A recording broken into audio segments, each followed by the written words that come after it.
Hey, yo, everybody, and welcome to a special but unfortunate episode of Wrestling the Past. I'm here alongside my buddy and coworker, Shawn Marcum, who made this beautiful Wrestling the Past logo that you're seeing at the bottom of the screen. Shawn, how you doing today?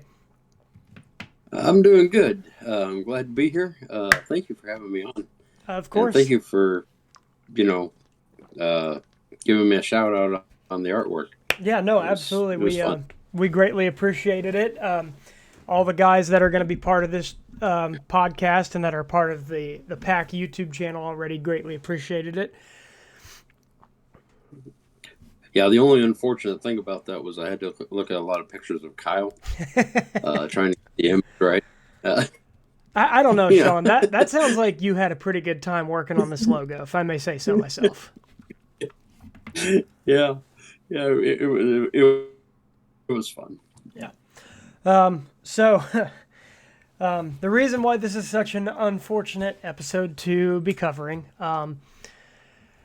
as you all probably guessed by the intro and by the title of this video, we're going to be doing a little tribute episode to the legend himself, Scott Hall, aka Razor Ramon, who we tragically lost this Monday after a horrible accident happened. He'd broken his hip, went in for the surgery, blood clot got loose, caused multiple heart attacks, and he did pass away after being taken off of life support on Monday. Really just absolute tragedy. I know you and I were talking about it at work on Sunday and how bleak things were looking. What was your thoughts when you heard the news? I mean, I was kind of surprised. I guess I didn't realize. I mean, he was getting a little older. Uh, I remember. I remember a pretty tough guy. Yeah, Falling off of ladders and uh, you, I thought maybe. Yeah, I don't know. I kind of imagined something crazy, but I mean, unfortunately, it was kind of just a fall. yeah, Um, yeah. I mean, I feel so like that's kind of the sad thing. These guys unfortunate. have, yeah, it's these guys have punished their bodies so much over the years that I think at a certain point their bodies are kind of a lot more fragile, even more so than the rest of us as we get older. And I think that's kind of what this was a case of. Yeah, especially maybe if they stop training as hard, and sometimes lack of activity you depreciate quickly. If you're used to a lot of activity. That is true, and I know that in 2014 he had a full hip replacement. So Mm, it sounds like that was already kind of a weak area for him anyway. sure. Yeah, just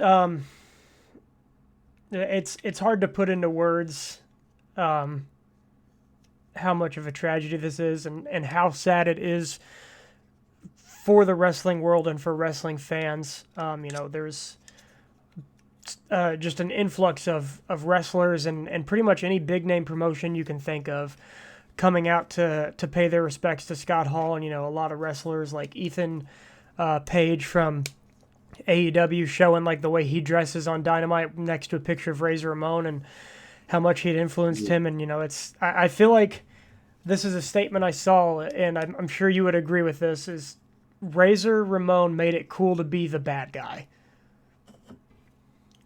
Absolutely. uh, he you, you, you had kind of maybe a simple style, but he did it very well. And like his mic skills were him a lot of times, but I appreciated him as an entertainer. And looking back, I obviously had no hard feelings with the guy himself. As the character. Yeah. Yeah, he portrayed that heel slash bad guy character very well and very convincingly. he did a good job at getting people to hate him. I saw the a clip on Instagram this week from the NWO days, and they're all cutting a promo in the ring, and somebody throws a soda into the ring, and it just smacks Scott Hall in the head, and without missing a beat, he just slicks his hair back and looks into the camera. Just that, like somebody said, he gets hit in the head with a soda, and he's just oozing Yeah. machismo. Yeah, he was a good live performer. I watched a video of him trying to prepare for this, a little bit of an interview that he did a little while back, and he was talking about some guys didn't respond well to the crowd, and he thought he did a decent job of that. I agree. I think he did. He absolutely did. He knew how to react to the crowd. If he was, if he was the good guy, he knew how to get that babyface fire going. But as a heel, oh my God, did he know how to work a crowd? Absolutely, absolutely. Yeah, and in preparation for this today, I went back and watched. I wasn't able to finish it, but I watched most of the match between he and Bret Hart from the Royal Rumble 1993, and even Yeah. then, he was relatively new to the WWF. He was only 6 months into his run, I think, at the time, and he's already getting a world championship match against Bret Hart, and he's putting on a pretty decent match. I think Scott Hall in general is probably one of the better in-ring workers of all time too. Yeah, I agree. Like you say with Bret Hart, I think he's also a pretty good worker. Oh, phenomenal! They Yeah, both they both help maybe even lesser talents when they're in the ring with them. Put them over. So.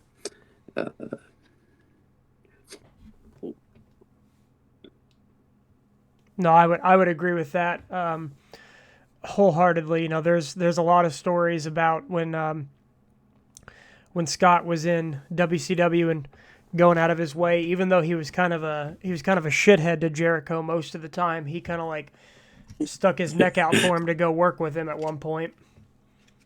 Sure. Yeah, I think he was very much considered the other people in the business, and tried to help them along. I mean, you'd never guess it from the character, but in real life, I mean, I think that's what he was doing. Yeah, obviously there was the stories with the Click back in the WWF, which was him, Michaels, Shawn Waltman, aka X Pac, and Triple H, and how they were notorious for pushing themselves above everybody else. But I mean, at the end of the day, the way that I look at that is, it is a business at the end of the day. So I mean, they were just treating it like one. Right, and then I think there was a lot of talent there. I mean, if compete at that level, you know what I mean, and they'll be good to you. I think in some respects. Obviously, some people feel differently, but Yeah, of course. you know, Yeah, speaking of Sean Waltman, speaking of looking out for other talent, the Razor Ramon putting over the 1-2-3 Kid in that shocking upset on Raw, and ended up yeah, using that as a babyface turn. I mean, that was huge for both of their careers. I feel like that's still a moment that a lot of people talk about. Were you watching at the time? Did you see that when it happened? I did, and I'm a little embarrassed to admit this. I remembered a kind of named guy losing to the 1-2-3 Kid, but I I didn't realize it was Razor until I was looking back, and I was like, Yep. "Oh man, that was Razor." Yep. Yeah, and at the time, I want to say he was the Lightning Kid, but then he started going by the 1-2-3 Kid to try and embarrass Razor Ramon to remind him that he got him 1-2-3. Yeah, and then oddly they end up like tagging a lot, Yep. and being on the same side a lot. Until I mean, ultimately, they ended up going at each other again. Do you remember how that ended? I do not remember how it ended off the top of my head. Was it the diaper match? It was the diaper It was match. the diaper match, wasn't it? Oh my god! And didn't 1-2-3 Kid win that one as well? I feel Yeah. like the Kid won that one. I could be No, wrong. 1-2-3 Kid lost. Okay, 1-2-3 Kid lost. That's right. No, I actually, yeah, I reviewed it before this, because when I saw it was him that lost to the 1-2-3 Kid, and I was like, wait a minute, I remember there was some crazy match, and sure enough, yeah, it came up. That's awesome. That is absolutely awesome. Yeah, I've been like for my like in my own time. I think you know this because you and I have talked about it at work. I've been doing like a watch through of every WCW Nitro, every pay per view, like all that, and Yeah. man, just it's gonna be hard to get back to that. I'll be honest.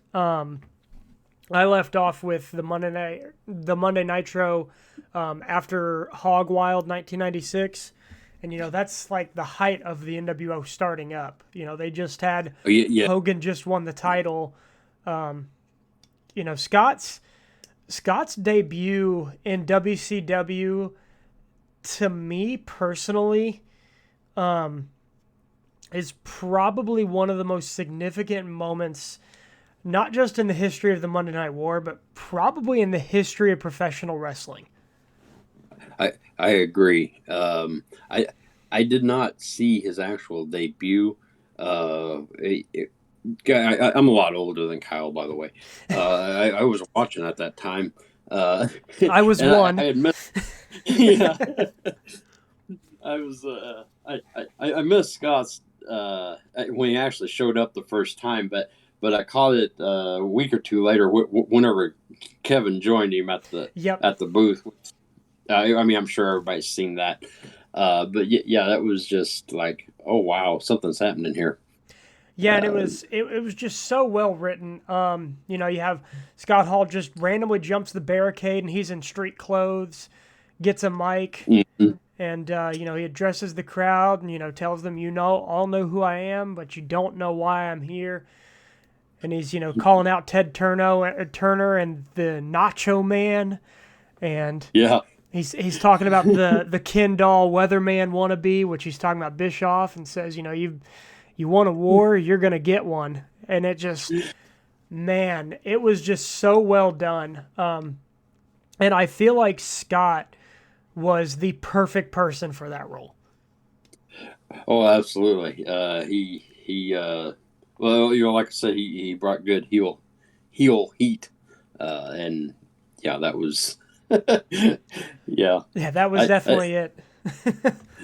at that point, like I said, a lot of times I had kind of rooted against him in his career, but at that point, I was like, let's see what these guys do. I was actually kind of that was the time I kind of got behind him. Yep. Then I don't know. I kind of got a little aggravated with the NWO, when I kind of I booed them. Yep. And that's what they were so good at is and I think Scott and Kevin were big, added to this, and so did Waltman, aka Six, as he was known in WCW. But Scott, was kind of the first one. Was they were the cool heels, and that wasn't something you saw very often, but that's what they did very well. Especially back then. I mean, it was either you were a babyface or you were a heel, and yeah, it was uncommon for a heel to actually be getting cheers, as I remember back in those days. Yeah, absolutely. This was around the time that heels getting cheered started becoming a thing more and more frequently, Mm-hmm. and with the NWO it really took off. The NWO, I'd say still to this day, is probably the most popular thing to ever come out of professional wrestling. Absolutely, and I was a big fan of Wolfpack. And again, Scott Hall was a primary member of Wolfpack. So, yeah, I used to have a shirt. Yep. I It's actually, gone. I lost. I would say I actually just recently for my buddy Drew and I, who's a part of this group YouTube channel, got the classic, the red Wolfpack shirt where it's got the big wolf on the front. Yep.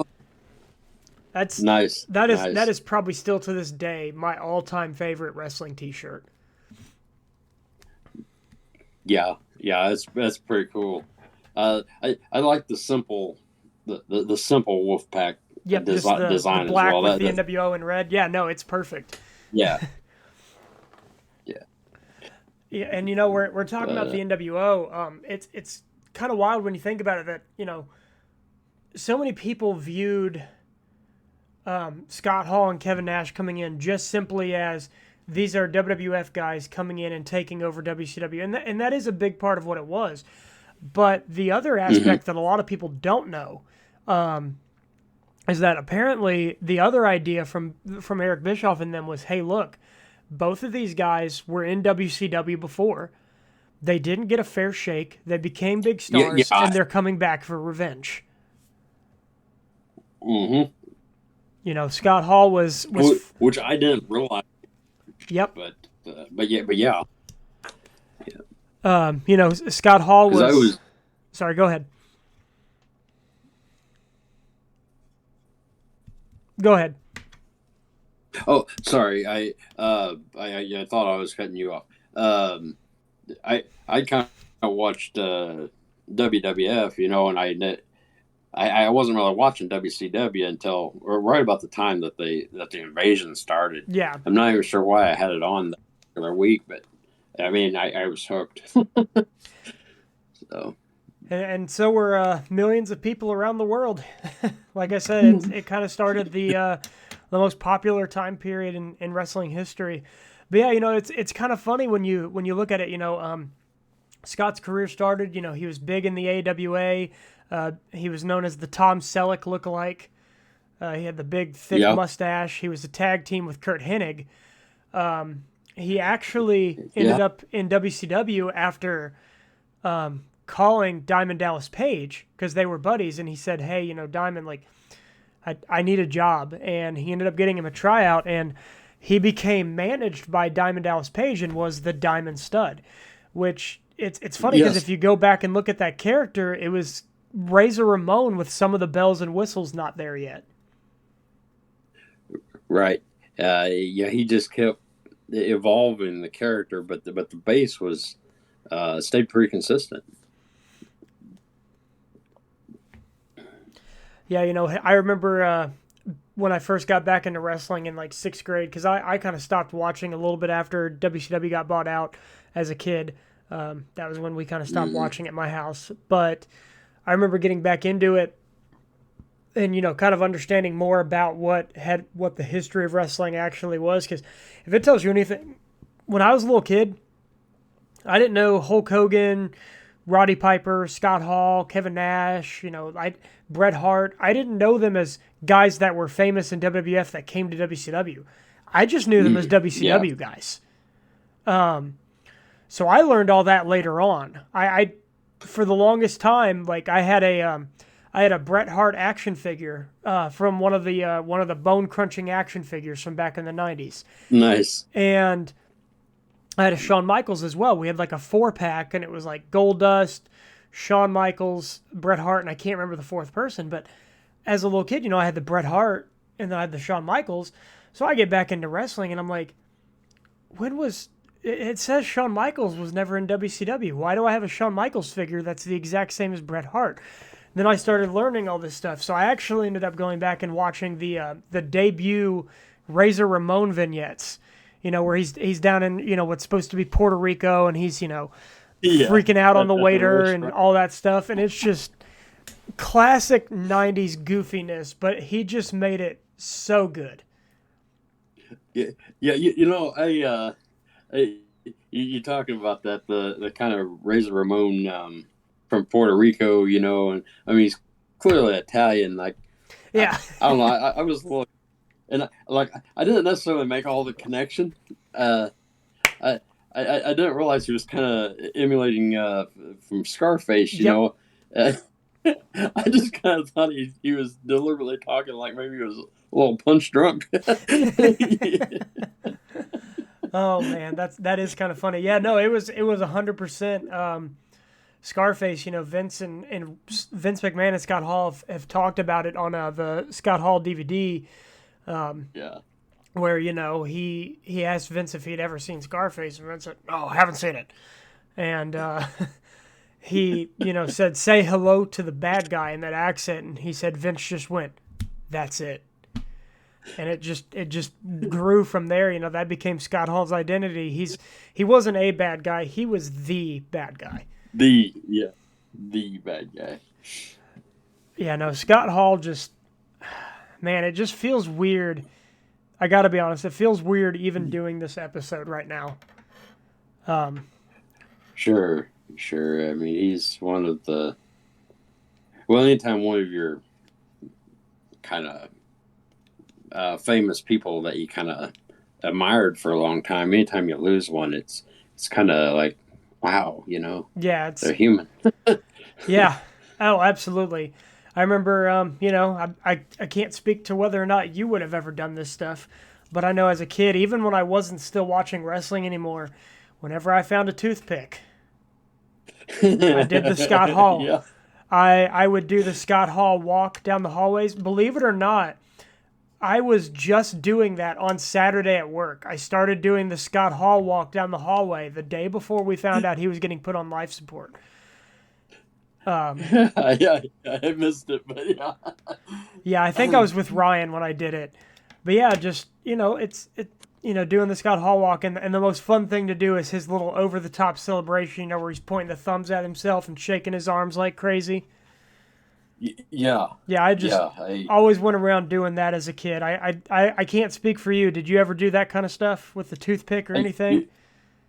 Not with the toothpick. I did try the thumb thing. I don't know. I didn't have the coordination. I knew it didn't look right.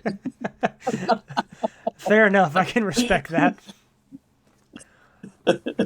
So, but So interestingly enough about Scott Hall, the Razor's Edge, the Outsider's Edge, whatever you want to call it. Sure. I don't know if you know this or not, but nobody has ever kicked out of that when Scott Hall hits it. Really? Yeah, if Wow. Scott Hall hit it in a match, nobody kicked out. So if he wasn't able to hit it in a match, that was a pretty telltale sign he might be losing. All right. Yeah, I thought that was an interesting fact, a very protected finish. That's unusual. There aren't very many finishes in wrestling that somebody hasn't kicked out of at some point, for the big crowd pop. But Yeah, absolutely. I think if he was in today's era, it would have been kicked out of in his first week. But somebody else actually holds that distinction, and it's actually a current wrestler, and I feel like it might shock you. I probably will. He's now known as Happy Corbin, but Baron Corbin's finisher has never been kicked out of. All right. Yeah, I thought that was interesting. But yeah, Scott Hall, I always respected the business. His Diamond Dallas Page posted the other day about him, the idea of Scott meeting death and meeting the Grim Reaper and saying, "Hey, what's your finisher? Can't wait to kick out of it." And Throw a toothpick at him. Yeah, from what I've gathered, I'm sure he probably did. And that's one thing that I can't even speak enough to the toughness of Scott Hall. He's taken off life support for 6.5 hours before he finally passed away. A fighter to the very end, obviously. Yeah. I would be remiss, though, if I did not mention the amazing ladder match, the first televised ladder match in WWF history. And I specify that because it's always mentioned that it's the first ladder match in WWF history, but actually the first ladder match was Bret Hart and Shawn Michaels. But the first mainstream to an American audience ladder match ever, Razor Ramon and Shawn Michaels, and man, oh man, did they set the standard for the ladder match. Absolutely. That was a shocking match at the time because I mean I seen it live. It's like wow. Yeah, it was. Well, I mean, I wasn't in person, but you know, I was Yeah, no, watching I it know at what you the meant. time. You watched it live. Yep. Yeah, that it absolutely for the time. You think about everything else that was on that WrestleMania. You had Owen Hart and Bret Hart kicking off the show in a nice technical wrestling classic. Mm. You've got Yokozuna versus Lex Luger, and then Yokozuna versus Bret Hart in the main event. You think about all these different matches on that card, and then you hear a ladder match. You're like, back in back in 1994, what the hell's a ladder match?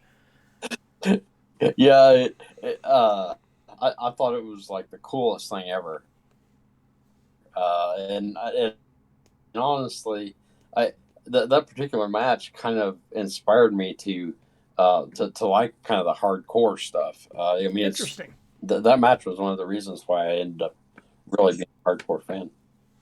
Yeah, I've But known you're a hardcore fan for a while. I never knew that was the reason why. I can understand that though. I mean, that is one hell of a ladder match, and I think if you go back and watch a lot of the matches, there's a lot of stuff from like back in the '90s that kind of doesn't hold up by today's standards, but I would say that sure, Scott Hall and Shawn Michaels ladder match holds up in any era. absolutely, absolutely, and like I mean, there was big bumps back in the day, Hmm. you know, that I seen on TV. But in that ladder match, I mean, they were taking some nasty hits, and they kept going like with an object, you Yeah, know, and a lot of times if an object was involved, I mean, it ended the match. So yeah, it was an eye opener.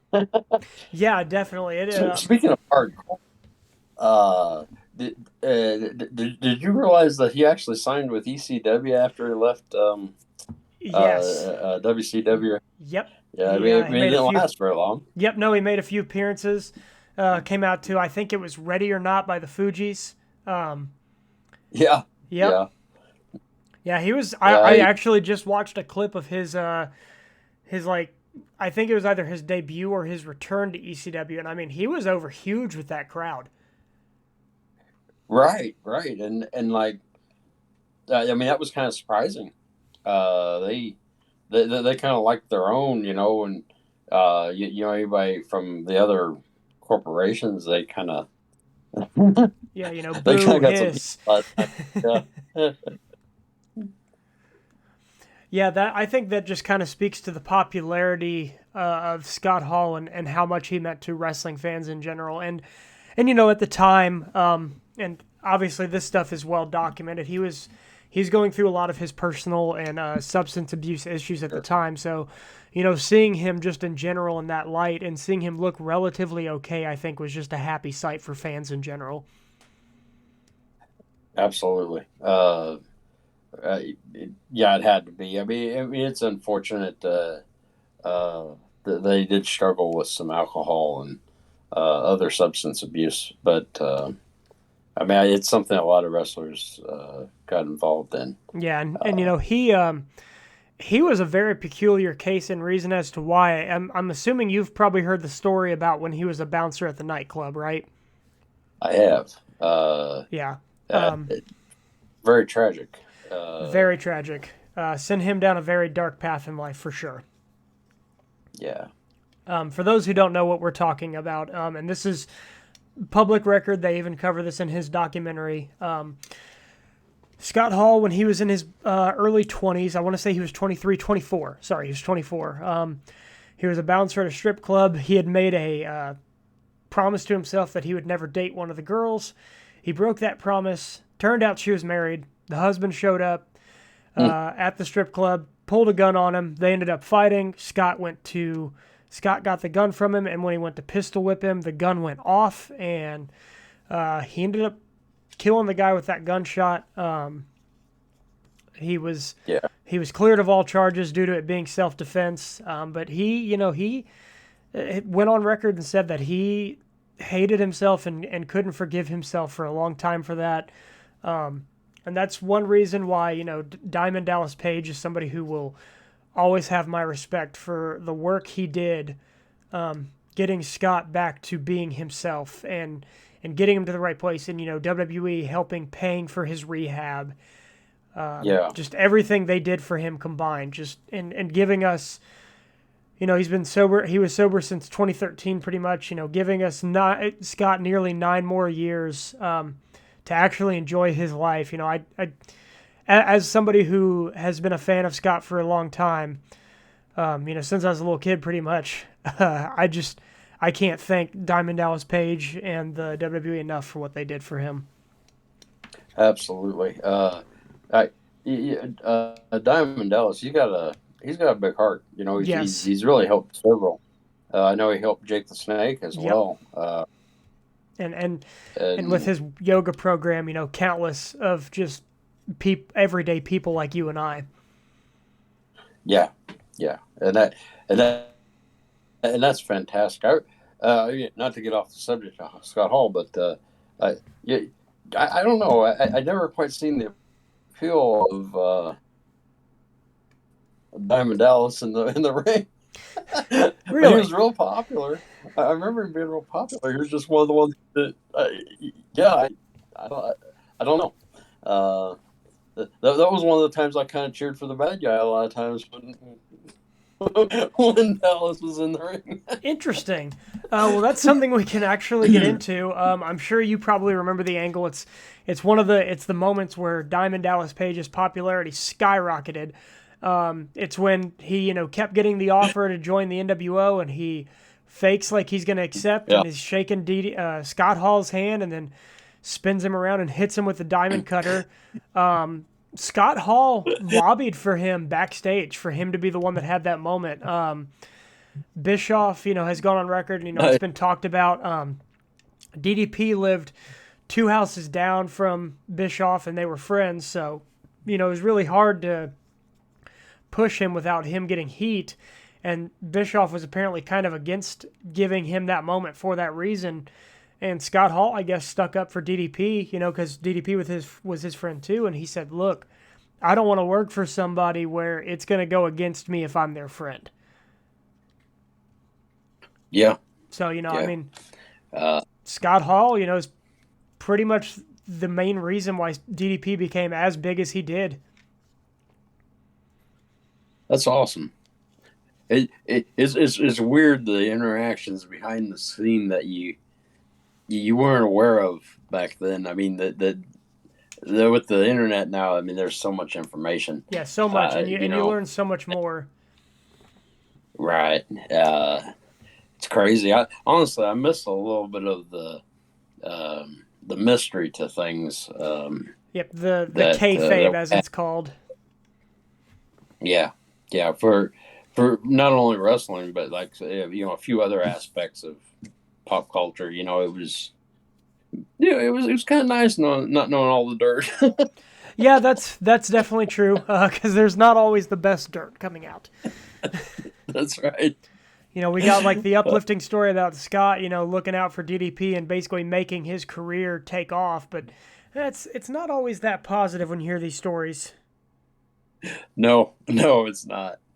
It's good to hear the good stories. Yeah, and I feel like though that DDP story kind of leans back to what you were saying about him being the guy that looked out for others, and there's actually a few other interesting tidbits. Did you know that Scott Hall is the one that came up with the idea for the crow gimmick for Sting? No, I did not. Yep. Scott Hall, because Sting was talking about, like, I just feel like... he would not let that crow gimmick go, man. No. I mean, it became one of, like I said, one of the most popular things of all time. Why would he? Yeah. Yeah, Sting was talking about, knowing that, like, hey, if I keep doing this surfer gimmick for too long, fans are eventually going to be sticking their fingers down their throat. I don't want to do this past the point where people are liking it. And I guess Scott Hall had just seen the movie The Crow and kind of pitched the idea to him. And, the rest is history. So Scott Hall, there's two big things right there. Yeah, that's I had no idea. Yeah. Yeah, just and then make it even better. Hulk Hogan credit Scott Hall with teaching him how to be the bad guy that he was and how to be the cool heel rather than being the over-the-top wrestling character. I mean, Scott Hall has had such an influence on the business, it almost can't even be put into words. Like, just those past 3 things that I've listed alone, like, Right. I mean, imagine the wrestling business without those 3 things that I just mentioned. DDP getting explosively popular, Sting as the Crow, and Hollywood Hogan being a thing. I mean, it's a completely different wrestling business without those things. Yeah. Yeah. Those are iconic changes that, that lasted for years. It's still a thing. Yep. So. Still talked about to this day, all 3 of them, honestly. Yeah. Yeah, and Scott Hall, of course, a multiple-time tag team champion in WCW alongside Kevin Nash. Mm-hmm. His career kind of in the mainstream got cut short a bit due to his substance abuse issues, but in 2002, the NWO came to the WWF. Were you watching at the time? Yes. Yeah, I was. I kind of I had backed off a little bit after WCW fell and ECW fell, and then I kind of watched a little bit. Then I fell off again shortly after that NWO run in WWF. Of course, he had the WrestleMania X8 match with Stone Cold Steve Austin. Have you ever watched that one? What'd you think of it? Unfortunately, I have not seen that one.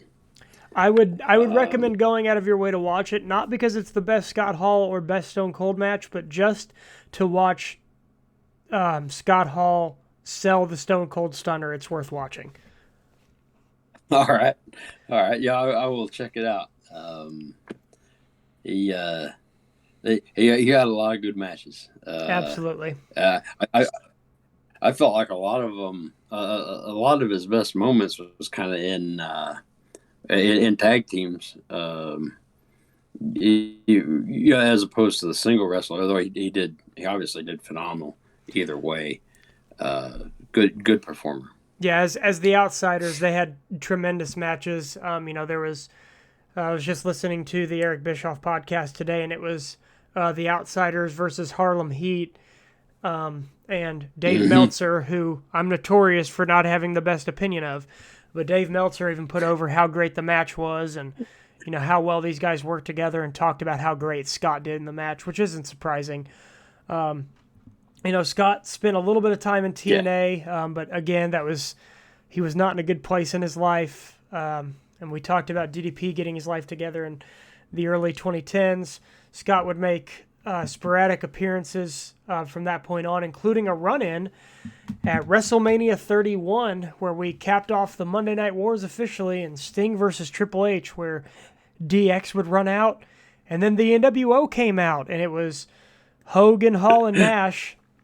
Hall even set up like he was going to do a Razor's Edge on the outside, and ended up taking a back body drop on the floor. So obviously he was in a lot better shape at that time to be able to be doing that stuff. Absolutely. I mean, he was in a little bit rough shape there in TNA. I remember being really excited because I started watching TNA, and I remember being real excited about the Outsiders versus 3D. Yep. But it just it just wasn't what we would have hoped. A few years late on that one. Absolutely. But oh well, he's still one out there, and I mean, decent. Yeah, I will say I would have been like 8th grade-ish when around the time he came in, and then about 9th grade-ish the time he came back. So 7th grade, I think, the first time he came back, and then around 9th grade, freshman year, the time he came back. And the moment that always sticks out to me is when he returns and comes out while Nash is, in the ring, and he's got his suit on and stuff. And, Nash has his gray hair and his goatee. And Scott Hall makes the comment of, "Sorry, I didn't get the memo. I thought we were still dyeing our hair." I remember as a kid that made me pop. Like that got a good laugh out of me as a kid. Yeah. It, you know, they you remember their feud? It was, I mean, it was years before that, where he fought Nash. Yep. Yeah, Yeah. So you were talking about the one where they kind of played up the substance abuse issues that he was going through at the time. right. And at the end, I mean, he won, but because Nash got counted out, Yep. you know, Nash just walked he off. did right. Uh, but I really enjoyed that match. Thought it was well played as a good Yeah. story in the match. Yeah. I do know that Eric Bischoff has gone on record as saying the storyline itself is one of the only things in wrestling, like his time in wrestling, that he actually regrets.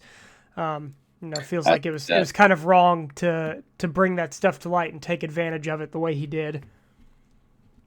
Yeah, I don't think the follow up was really good. I think if they would have allowed him to quote unquote recover in storyline, Hmm. after that match, get back with Kevin, and I think it would have been remembered better.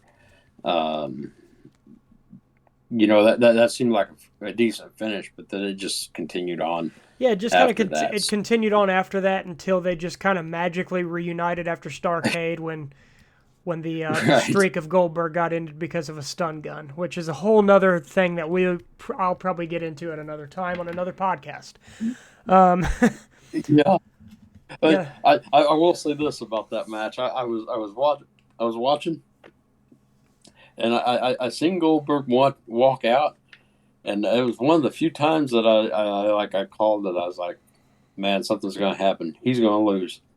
I could just see it in his body language, and I never expected a stun gun.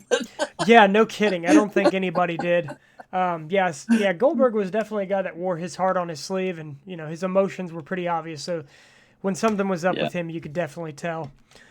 Yeah, there's. I feel like we could probably talk about Scott Hall for hours and hours and still not even really scratch the surface of his career. There's just so many amazing moments. Just another all-time great gone way too soon. But we've been talking about some of the great matches of his career, and we are actually going to be pulling up, and you all can join us. We're going to pull up one of the great matches of his career and one of the more significant matches of his career. It's Razor Ramon versus Rick Martel for the vacant Intercontinental Championship. It's Razor/Scott Hall's first Intercontinental title reign. And if you want to watch along with us, just go to YouTube and look up Razor Ramon versus Rick Martel, sorry, and it'll be the first thing that pops up. So Shawn, let me know when you're ready. Alrighty. 2 seconds. Yep. Of course, you can all take your time. We'll give you a countdown when we're ready to get started. And if you need to pause so you can get the video pulled up and ready to listen along with us, whether you're on YouTube watching this or if you're listening on Spotify or Apple Podcasts, whichever it may be, feel free to pause and get yourself ready.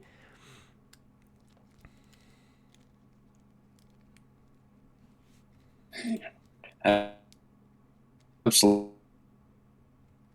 I am ready, by the way, anytime you like. All right, and we are going to get going in 3, 2, 1.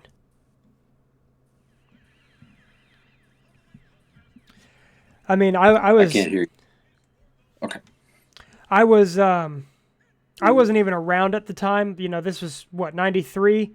Yeah, 93. I wasn't even born yet. And seeing Earl Hebner in that classic Intercontinental title and hearing Howard Finkel, just an instant wave of nostalgia, right? Absolutely. This was normal. Yeah. I was watching back then. And Rick Martel, very underrated in the history of wrestling, I feel like. Absolutely. He was a good wrestler. Him and Tito Santana, Yep. Strike Force. Strike I, Force. I actually saw them live I in remember you person. telling me that. Yeah. Yeah, they wrestled the Islanders in a steel cage when I seen them in person. Yeah, I It remember you was telling me about that it because I was remember you said you were shocked because they won. well, yeah, yeah, a little bit, but it was just like a really awesome finish because it was one of the escape styles, Yep. and one of the Islanders trying to get out the door, and one of the Strike Force. Honestly, I was so far up in the bleachers, I can't tell you which one it was. Uh, they were going over the top, and they kicked the door and hit him in the head. It's a classic finish. So that's We yeah, it see was awesome. Razor's coming up the steps now. Those iconic trunks. I feel like his Razor Ramon gear, from the vest to the trunks and, like, the one elbow pad having the design on it. He had some of the cooler ring gear of all time, I feel like. Yeah. I really loved his gear in WCW with, like, the ooze that he had going, whether it was the red or the white.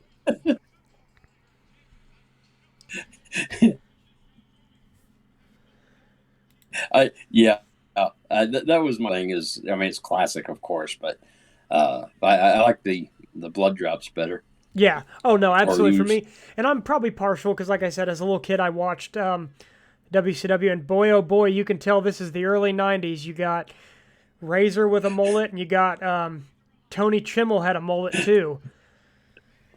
Yeah, there was a lot of them that That had was a mullets at lot of that mullets time. back in the day. Yeah. And of course, you I got that think I one. might have got slightly off. Oh no, Sean! If you have any pictures of you with the mullet, we need them. Oh no, I do not. um, not a straight up mullet. I had close, but not quite. And we see the I'll, toothpick to I'll, the I'll share face. it. Yeah. Shoves and some slaps here. This is actually, I know you said you earlier when we talked about this, you didn't really remember this. This is my first time seeing this match, which feels crazy to me. This feels like a match I would have watched. Sure. I honestly I don't remember this match per Yeah, se. I may or may not have actually seen it. yeah, Um, we got it Razor's working the arm right now. Some good chain wrestling starting things off.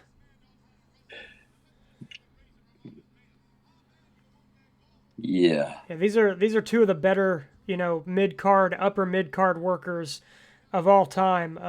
Scott Hall, without his personal issues, would have easily been a main eventer, but Oh, he's one of the guys that made the Intercontinental title feel important, and this is when it all started.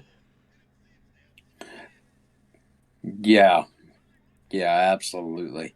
One of the better intercontinental, memorable intercontinental runs. Yeah, this of course, he's got the vacant. He's going to win the vacant Intercontinental title in this match. Spoiler alert, everyone, if you didn't already know that somehow, as you're watching Dear with us. Lord.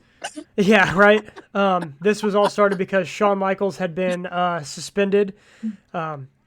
And this is what directly led to the ladder match at WrestleMania. Shawn Michaels came back, proclaimed himself still Intercontinental Champion.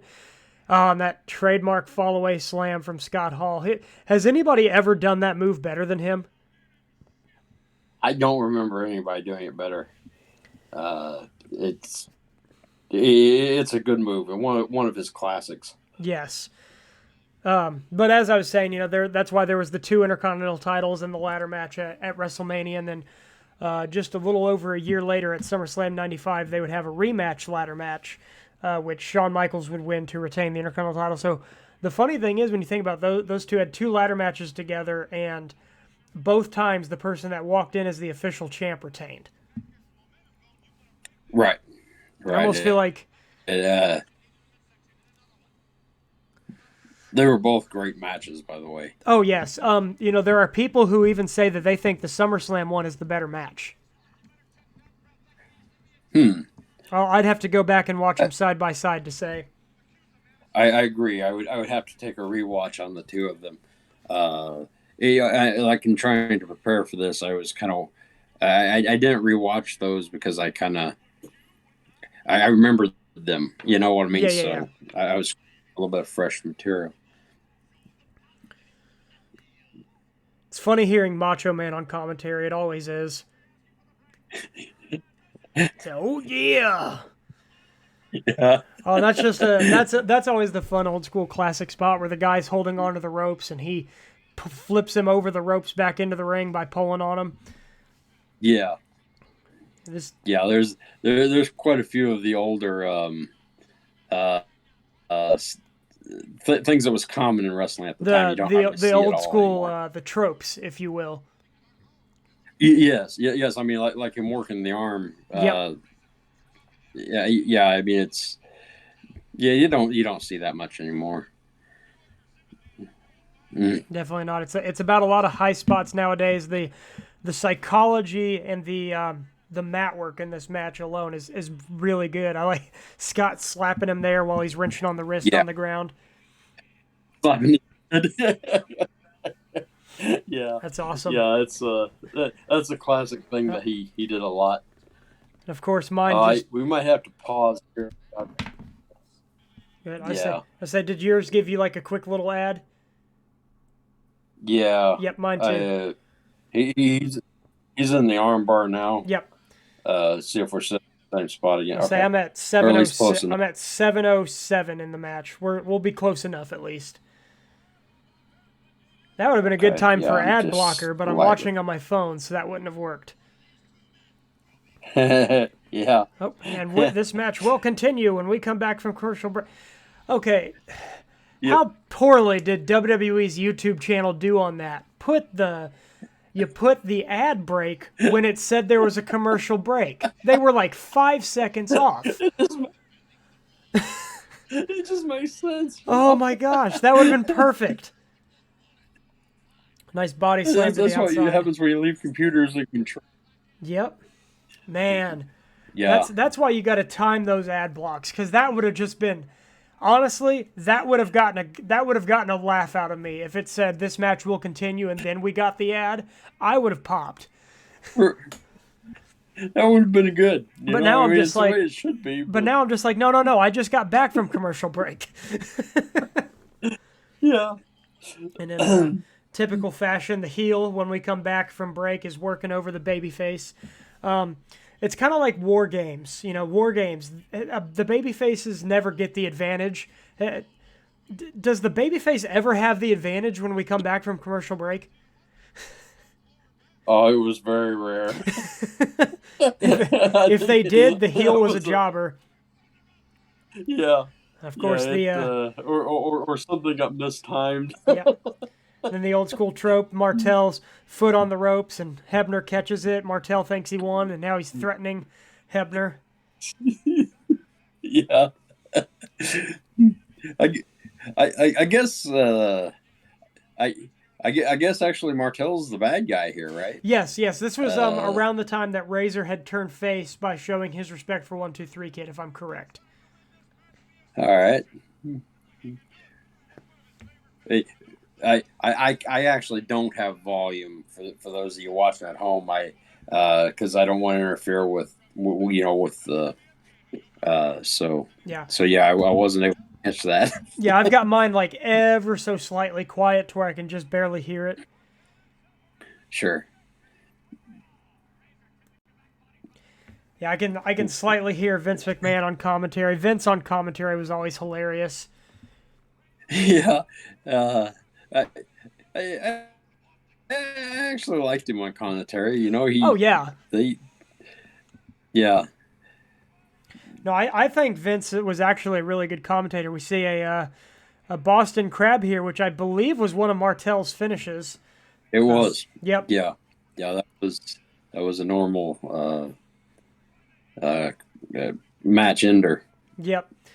And one thing about Scott Hall is, a lot of people might not realize this. I feel like, more like actual fans do this, but somebody who's casual might not realize it. Scott Hall is a huge guy. He's like 6'6", 6'7". He was like Yeah. 270. He's a big guy. Big dude. Yeah, he and Martel, I'm enjoying this match personally. Nice sidewalk slam. I don't know if Yep. I've ever told you this, Sean. I know you know I was in pro wrestling training for a brief period of time. I don't know if I've ever told you, but the worst bumps I ever took was the sidewalk slam. Really Yes, and it's interesting. because as Martel gets the Boston Crab on again, the reason for that Yeah. is on most bumps you're kind of snapping yourself back or you're doing like the flip into it. The sidewalk slam, your body literally just goes straight up and then straight Just down. straight. And it Yeah. it knocked the wind out of me the first few times I took it. Even breathing out as I hit the mat, it knocked the wind out of me. Interesting. Nice counter there. 1, 2. Oh, and then Yeah. Martel's gonna roll him up. Roll up. That was another a classic wrestling spot. Where one guy gets the roll Quite up and then often. the other one counters with a roll up. Yeah. Yeah, it was a big thing back in the day. And another thing I'm seeing in this match is Scott Hall can sell his ass off. Absolutely. Absolutely.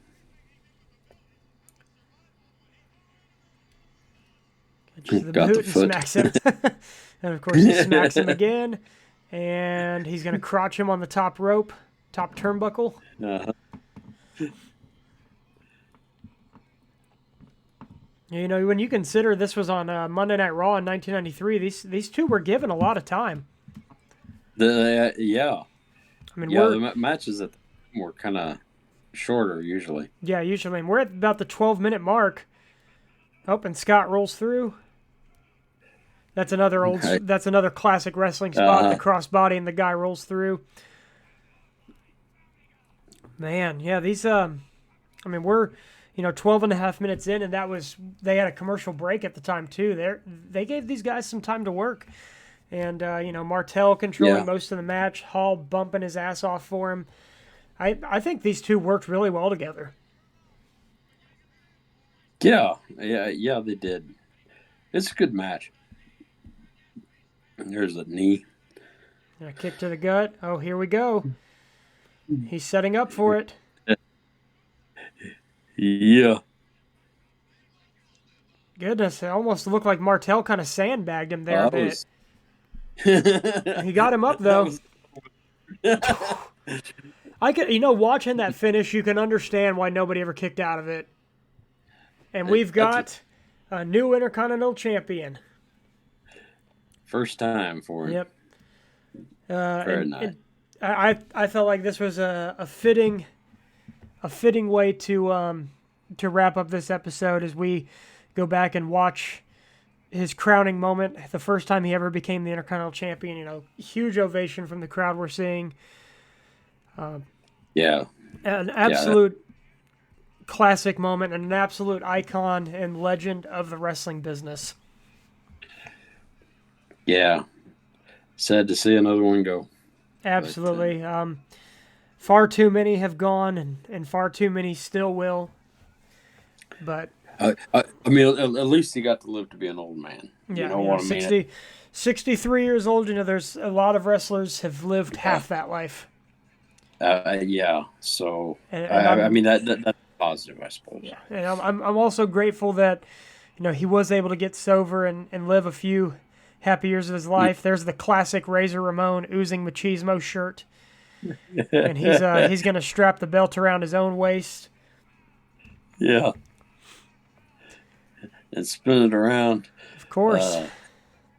Or maybe you won't. Who knows? Yeah, hell no, There he it did goes. it. He got it. Man, that is that's just an awesome image, and that is probably one of my favorite belt designs of all time too. Yeah.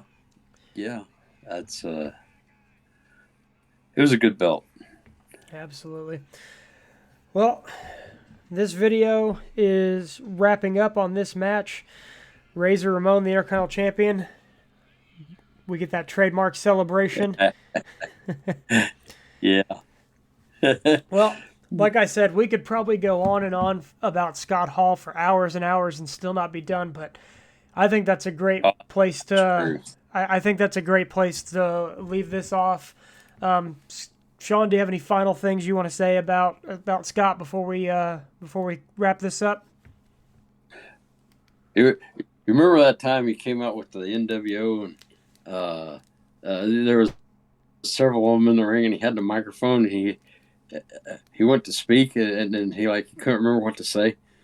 Man, that was hilarious, right? And somebody whispered in his ear and he goes, "Hey, yo." Yep. He was always good about that because the crowd was always expecting it. So he came up with clever little ways to go about saying it and getting them to react. Yeah. Yeah, that was a good one. Very good one. Well, I just want to say thank you all for listening. Shawn, thank you for coming on. And, obviously, rest in peace to a legend of the business in Scott Hall.